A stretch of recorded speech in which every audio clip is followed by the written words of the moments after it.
Economics Awadh classes YouTube channel पे आपका स्वागत है। डेली एमसीक्यू क्लास के अंतर्गत आज हम लोग अर्थशास्त्र से संबंधित 25 बहुविकल्पी प्रश्नों को सॉल्व करेंगे। यह प्रश्न TGT, PGT, NET, JRF, KVS, NVS, GIC, LT तथा झारखंड एवं बिहार प्रवक्ता परीक्षा के लिए महत्वपूर्ण हैं। तो चलिए आज की क्लास स्टार्ट करते हैं और देखते हैं आज की क्लास में क्या क्या क्वेश्चन है। 1 नंबर क्वेश्चन, मांग की लोच दर्शाता है। ऑप्शन देख लेते हैं। ए आय में परिवर्तन, बी कीमत में परिवर्तन, सी मात्रा में होने वाले परिवर्तन की दर को और डी मात्रा में होने वाले परिवर्तन की दर को। मांग की लोच किसी वस्तु की सापेक्षिक परिवर्तन से मांगी गई मात्रा में होने वाले सापेक्षिक परिवर्तन की मात्रा के अनुपात को व्यक्त करता है। मांग की लोच एक मात्रात्मक कथन है। इस प्रकार से मांग की लोच एक मात्रात्मक कथन है, तो यहाँ आंसर हो जाएगा मात्रा में होने वाले परिवर्तन को दर्शाता है, सी सही है। और अगर मांग के नियम की बात की जाए तो मांग का नियम एक गुणात्मक कथन है। मांग की लोच एक मात्रात्मक कथन है और मांग का नियम एक गुणात्मक कथन है। इम्पॉर्टेंट है क्वेश्चन। मांग की लोच कैसा कथन है? तो मांग की लोच मात्रात्मक कथन है और मांग का नियम गुणात्मक कथन है। तो सही आंसर है 1 का सी। 2 नंबर क्वेश्चन, घटिया वस्तु के लिए मांग की आय लोच होती है धनात्मक, ऋणात्मक, शून्य, अनंत। तो घटिया, निकृष्ट या गिफिन वस्तु के लिए मांग की आय लोच ऋणात्मक होती है, ऋणात्मक है बी ऑप्शन में।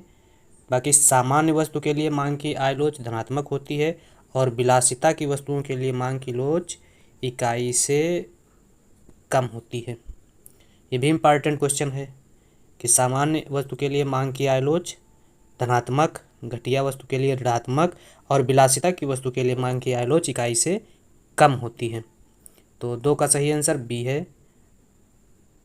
अगला 3 नंबर क्वेश्चन, यदि मांग वक्र वाई अक्ष के समानांतर होता है तो मांग की कीमत लोच शून्य होती है, इकाई के बराबर होती है, इकाई से अधिक होती है, अनंत होती है। तो जब मांग वक्र एक्स अक्ष के समांतर होगा, तो जब एक्स अक्ष के समांतर होता है तो मांग की लोच शून्य होती है, मांग की कीमत लोच शून्य होती है एक्स अक्ष के समांतर जब होता है। और मांग वक्र अगर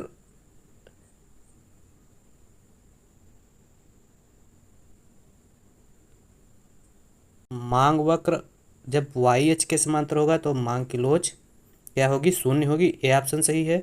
और जब एक्स अक्ष के समांतर होगा मांग वक्र तो मांग की कीमत लोच अनंत होगी। दोनों क्वेश्चन इसमें क्या पूछा गया है? यदि मांग वक्र वाई अक्ष के समांतर होता है तो मांग वक्र की कीमत लोच शून्य होगी। ये वाई एक्स अक्ष है, वाई अक्ष है, तो वाई अक्ष के समांतर होगा तो मांग की लोच क्या हो जाएगी? 0। 0 किस ऑप्शन में है? ए में है, ये सही है। अगला 4 नंबर क्वेश्चन, सीमांत राजस्व ऋणात्मक होगा यदि मांग है इकाई लोच, लोच विहीनता, पूर्ण लोचदार, सापेक्षिक लोचदार। तो पूर्ण लोचदार होती है। सीमांत राजस्व ऋणात्मक होता है जब मांग लोच पूर्ण लोचदार होती है। 4 सी सही है। 5, यदि वस्तु की आय मांग की लोच इकाई से अधिक है तो वस्तु एक अनिवार्य वस्तु है, एक निकृष्ट वस्तु है, एक विलासिता वस्तु है, एक हीन वस्तु है। तो जब वस्तु की आय की लोच इकाई से अधिक है तो वस्तु क्या है? विलासिता की वस्तु। किस श्रेणी में आएगा? 5 सी सही है। 6, निम्न में से कौन सा एक तटस्थता वक्र विश्लेषण की मान्यता नहीं है? कमजोर अनुक्रम, वस्तुओं की पूर्ण विभाज्यता, सी स्थिर आय और डी उपयोगिता की क्रम सूचक प्रकृति। तो वस्तुओं की पूर्ण विभाज्यता जो है तटस्थता वक्र की विशेषता नहीं है। तटस्थता वक्र की विशेषताओं, कुछ प्रमुख विशेषताएं हैं, उनको जान लेते हैं क्या क्या हैं। तटस्थता वक्र का ढाल बाएं से दाएं नीचे गिरता हुआ ऋणात्मक होता है, ये बाएं से दाएं नीचे गिरता हुआ ऋणात्मक होता है। इसके अलावा तटस्थता वक्र मूल बिंदु की ओर उन्नतोदर, उत्तल या कॉनकेव होता है, कॉन्वेक्स होता है। और तटस्थता वक्र कोई भी दो अनधिमान वक्र एक दूसरे को काट नहीं सकते हैं। ऊंचा अनधिमान वक्र या तटस्थता वक्र ऊंची संतुष्ट स्तर को व्यक्त करता है और नीचा अनधिमान वक्र नीची संतुष्ट स्तर को व्यक्त करता है। अनधिमान वक्र सीमांत प्रतिस्थापन की घटती दर को, या कह सकते हैं कि अनधिमान वक्र की सीमांत प्रतिस्थापन दर जो है घटती हुई होती है। अगली विशेषता अनधिमान वक्र की, अनधिमान वक्र एक्स तथा वाई अक्षों को स्पर्श नहीं करते हैं। तो ये कुछ प्रमुख विशेषताएं थी अनधिमान वक्र की। अगला क्वेश्चन,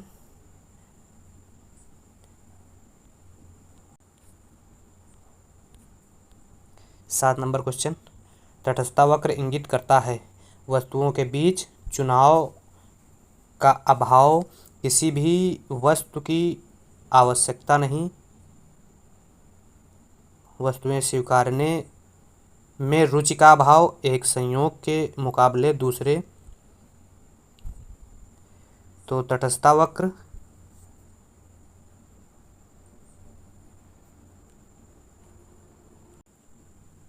दो या दो से अधिक बिंदुओं का वह बिंदुपथ जिसके प्रत्येक बिंदु पर उपभोक्ता को समान संतुष्टि प्राप्त होती है उसे क्या कहते हैं? तटस्थता वक्र कहते हैं।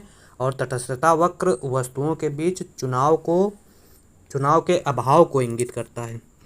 चुनाव के अभाव को इंगित करता है। क्वेश्चन पूछा गया है, तटस्थता वक्र इंगित करता है वस्तुओं के बीच चुनाव के अभाव को। 7 ए सही है। 8 तटस्थता वक्र की कौन सी विशेषता नहीं है? अक्षों को स्पर्श न करना है, तटस्थता वक्र की विशेषता है, ये है। और दूसरी, एक दूसरे को नहीं काटते हैं, यह सही है। तीसरी, बाएं से दाएं नीचे गिरते हुए होते हैं, यह भी सही है। 3 सही है, डी गलत है। तटस्थता वक्र लंबवत रेखा नहीं होती है।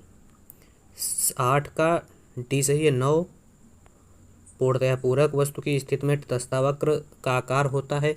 तो पूर्णतः पूरक वस्तु की स्थिति में तटस्थता वक्र का आकार समकोण या एल आकार का होता है। तो एल आकार किस ऑप्शन में है? एल आकृति ए में है, ए सही है। पूरक वस्तु के लिए तटस्थता वक्र एल आकार का होता है और पूर्ण स्थानापन्न वस्तु के लिए उदासीनता या तटस्थता वक्र एक सीधी रेखा के रूप में होता है।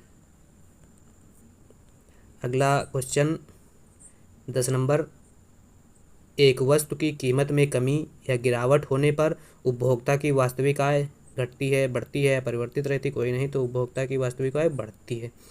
10 बी सही है। 11 पूर्ण प्रतियोगिता की तुलना में एक एकाधिकारिक प्रतियोगिता के संबंध में सही क्या है? पूर्ण प्रतियोगिता की तुलना में एकाधिकारिक प्रतियोगिता के संबंध में सही बात पूछी गई है। तो एकाधिकारिक नीची कीमत अधिक उत्पादन करता है। एकाधिकारिक प्रतियोगिता में नीची कीमत नहीं होता है, अधिक कीमत कम उत्पादन होता है, यही सही है। बी, 11 का बी सही है। कुछ विशेषताएं एकाधिकारिक प्रतियोगिता की जान लेते हैं, क्या क्या विशेषताएं। एकाधिकारिक प्रतियोगिता में केवल एक विक्रेता होता है। मांग की ढाल लोच ऋणात्मक या इकाई से कम होते हैं। एकाधिकारिक प्रतियोगिता में मांग की ढाल लोच इकाई से कम होती है तथा मांग की आड़ी लोच एकाधिकारिक प्रतियोगिता में मांग की आड़ी लोच 0 होती है, क्योंकि स्थानापन्न वस्तु का अभाव होता है। वस्तु की पूर्ति पर विक्रेता का पूर्ण नियंत्रण होता है। एकाधिकार में पूर्ति वक्र का भी अभाव होता है। एकाधिकारिक प्रतियोगिता में फर्म संतुलन को ही उद्योग का संतुलन माना जाता है और यहाँ फर्म एवं उद्योग के बीच कोई अंतर नहीं होता है। एक ही फर्म होती है और वही उद्योग कहलाती है। वस्तु की उत्पादन एवं पूर्ति एक ही होती है। एकाधिकारी फर्म में कीमत निर्माता होती है और परफेक्ट कंपटीशन बाजार में अगर बात की जाए तो कीमत का निर्धारण जो है बाजार करती है। एकाधिकारी प्रतियोगिता में प्रमुख विशेषता जो है वह है कीमत विभेदीकरण की। कीमत विभेदीकरण क्या है कि एक ही वस्तु के लिए उपभोक्ता से भिन्न भिन्न कीमत वसूल करना कीमत विभेदीकरण कहलाता है। मांग की आड़ी लोच बताए ही 0 होती है और मांग वक्र नीचे गिरता हुआ होता है और मांग की लोच इकाई से कम होती है। एकाधिकारिक या एकाधिकार प्रतियोगिता में मांग की लोच का अगर सूत्र बताया जाए एकाधिकार प्रतियोगिता का, तो ई बराबर होता है ई बराबर ए आर बटे A R minus M R, ये सूत्र होता है। अब अगला क्वेश्चन देखते हैं 12 नंबर क्वेश्चन। पूर्ण प्रतियोगिता बाजार की वह स्थिति है जिसकी विशेषता है विषमरूप उत्पाद, मूल्य विभेद, विभेदीकृत उत्पाद, समरूप उत्पाद। तो पूर्ण प्रतियोगिता बाजार की इन चारों विशेषताओं में एक विशेषता है, वह है समरूप उत्पाद। बाकी कुछ अन्य विशेषताएं हैं, उनको भी जान लेते हैं क्या है विशेषताएं। पूर्ण प्रतियोगिता बाजार में क्रेता एवं विक्रेता की संख्या क्या होती है, अधिक होती है, जिससे क्रेता एवं विक्रेता कीमत में किसी प्रकार का परिवर्तन नहीं कर सकते हैं। इस बाजार में कीमत जो है बाजार की शक्तियों द्वारा निर्धारित होती है, अर्थात मांग एवं पूर्ति द्वारा निर्धारित होती है तथा परफेक्ट कंपटीशन बाजार में जो फर्म है वह कीमत ग्रहणकर्ता प्राइस टेकर होती है और फर्म की मांग पूर्णतः लोचदार होती है।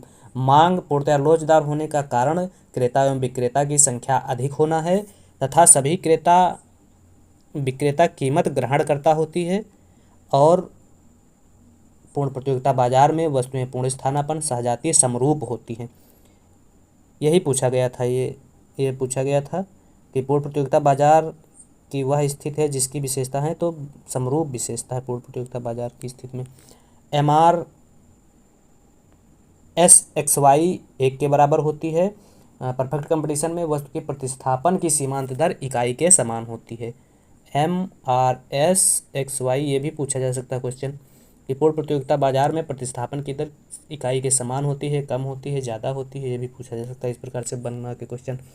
अगला, परफेक्ट कंपटीशन में क्रेता विक्रेता को सभी आर्थिक सूचनाएं प्राप्त होती हैं तथा बाहरी हस्तक्षेप का अभाव होता है, परिवहन लागत शून्य होती है, साधन पूर्णतः गतिशील होते हैं और फर्मों में प्रवेश एवं बहिर्गमन की स्वतंत्रता होती है। दीर्घकाल में स्वतंत्र फर्मों के प्रवेश से लाभ जो है सामान्य लाभ तक पहुंच जाता है और अल्पकाल में प्रवेश प्रतिबंधित होता है फर्मों का। तो यह एकाध पूर्ण प्रतियोगिता बाजार की विशेषताएं थी। अगला 13 नंबर क्वेश्चन, किस बाजार में फर्म की सीमांत आय एम आर कीमत के बराबर होती है? तो पूर्ण प्रतियोगिता बाजार में सीमांत आय कीमत के बराबर होती है, जो ए ऑप्शन में दिया गया है। अगला, दीर्घकाल में पूर्ण प्रतियोगिता होगी एम आर बराबर एम सी, ए आर बराबर एम आर, एल ए सी बराबर प्राइस, सभी सही, तो सभी सही। 14 नंबर क्वेश्चन का डी सही है। अगला 15 नंबर क्वेश्चन, निम्न चित्र में संतुलन अवस्था दर्शाता है। सामान्य से अधिक लाभ, सामान्य लाभ, हानि, इनमें से कोई नहीं। तो A C average cost, D average cost ये इतनी है और प्राइस ये इतना है, मतलब एवरेज कास्ट लागत ज़्यादा है और कीमत कम है तो हानि होगी, लागत ज़्यादा है कीमत कम तो हानि सी ऑप्शन में है। अपूर्ण प्रतियोगिता को द्विधारी तलवार किसने कहा? तो जॉन रॉबिन्सन ने अपूर्ण प्रतियोगिता को द्विधारी तलवार की संज्ञा दी थी। 16 बी सही है। 17 ब्याज के प्राकृतिक दर के प्रतिपादक हैं विक्सल, केन्स, रिकार्डो, मार्शल।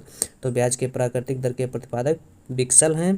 अगला 19 नंबर क्वेश्चन, अंतर्राष्ट्रीय व्यापार का प्रमुख लाभ है उच्च जीवन स्तर, विशिष्टीकरण, आर्थिक विकास की तीव्र गति, सभी। तो अंतर्राष्ट्रीय व्यापार का जो कारण है वह सभी है।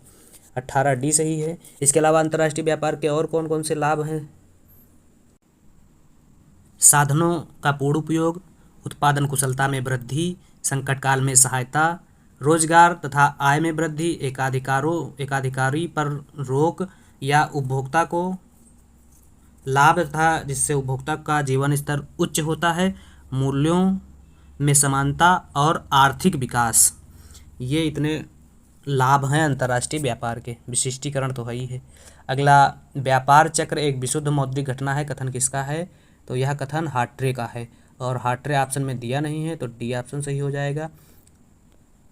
19। डी सही है। हार्ट्रे ने कहा था व्यापार चक्र विशुद्ध मौद्रिक घटना है, तथा हेग ने कहा था व्यापार चक्र का कारण अति विनियोग है। व्यापार चक्र का कारण अति विनियोग किसने बताया था? हेयक ने। तथा शुम्पीटर ने व्यापार चक्र का कारण नव परिवर्तन बताया, तथा केन्स व्यापार चक्र का मुख्य कारण पूंजी की सीमांत दक्षता मानते हैं, तथा गुणक एवं त्वरक की अंतःक्रिया पर आधारित व्यापार चक्र की व्याख्या हिक्स तथा सैमुअल्सन द्वारा दी गई थी। तो उपयुक्त कोई नहीं, क्योंकि विशुद्ध मौद्रिक घटना व्यापार चक्र की हेग द्वारा हार्ट्रे द्वारा बताया गया था। अगला क्वेश्चन है 20 नंबर, व्यापार चक्र अतिनिवेश सिद्धांत किसने दिया? हार्ट्रे, शुम्पीटर, हेयक, कोई नहीं। तो व्यापार चक्र का अतिनिवेश सिद्धांत जो है हेयक द्वारा दिया गया था। 20 सी सही है। 21 प्राथमिक घाटे से अभिप्राय है राजकोषीय घाटा ऋण ब्याज भुगतान। राजकोषीय घाटा जमा ब्याज भुगतान, सकल व्यय ऋण, सकल कर राजस्व, सकल प्राप्तियां ऋण, सकल व्यय। तो राजकोषीय घाटे से अभिप्राय राजकोषीय घाटा माइनस ब्याज भुगतान, राजकोषीय घाटा माइनस ब्याज भुगतान, या कह सकते हैं राजकोषीय घाटा ऋण ब्याज भुगतान। तो ए ऑप्शन सही है। 21 से सही है। 22 कृषि आय कर है राज्य सूची में, संघ सूची में, समवर्ती सूची में। कृषि आय कर राज्य सूची का विषय है। इसके अलावा राज्य सूची के विषयों में सिंचाई,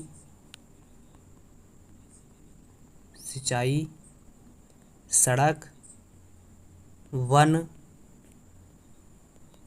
बांट एवं नाप, पुलिस,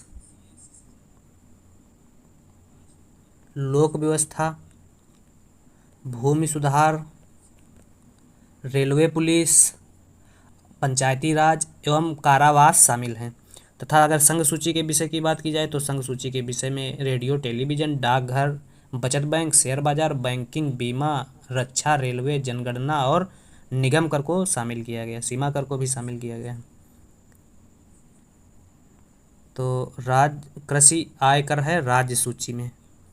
22 ये सही है। 23 भारत में कृषि आयकर सर्वप्रथम सरकार द्वारा लागू किया गया 1937 में बिहार, 1938 में बिहार, 1939 में पश्चिम बंगाल, 1940 में आंध्र प्रदेश। तो भारत में कृषि आयकर सर्वप्रथम 1938 में बिहार सरकार द्वारा लगाया गया था, और राज्य समिति ने 1972 में कृषि पर कर लगाने का सुझाव दिया था, कृषि आय पर कर लगाने का सुझाव दिया था। राज्य सरकार के राजस्व का प्रमुख स्रोत है, तो राज्य सरकार के राजस्व का प्रमुख स्रोत जो है भूमि कर, राज्य उत्पादन शुल्क, बिक्री कर, कोई नहीं, बिक्री कर है। बिक्री कर से सबसे ज़्यादा राजस्व आता है राज्य सरकार में। अगला राज्य सरकार द्वारा लगाए जाने वाले कर हैं, कौन कौन से हैं? आयकर, निगम कर, भूमि कर, सीमा शुल्क। तो आय कर केंद्र लगाती है, निगम कर केंद्र लगाती है, सीमा कर केंद्र लगाती है, भूमि कर जो है राज्य सरकार द्वारा लगाया जाता है, जिसे भू राजस्व कर भी कहा जाता है। इसके अलावा मनोरंजन कर, स्टाम्प कर, पथकर कर, मोटर वाहन पर कर, ये सारे कर जो है राज्य सरकार द्वारा लगाए जाते हैं। तो इस प्रकार से आज की क्लास में हम लोगों ने 25 बहुविकल्पीय प्रश्नों को सॉल्व किया। यह प्रश्न आगामी शिक्षक भर्ती परीक्षा के लिए महत्वपूर्ण है, खासकर टीजीटी और पीजीटी के लिए।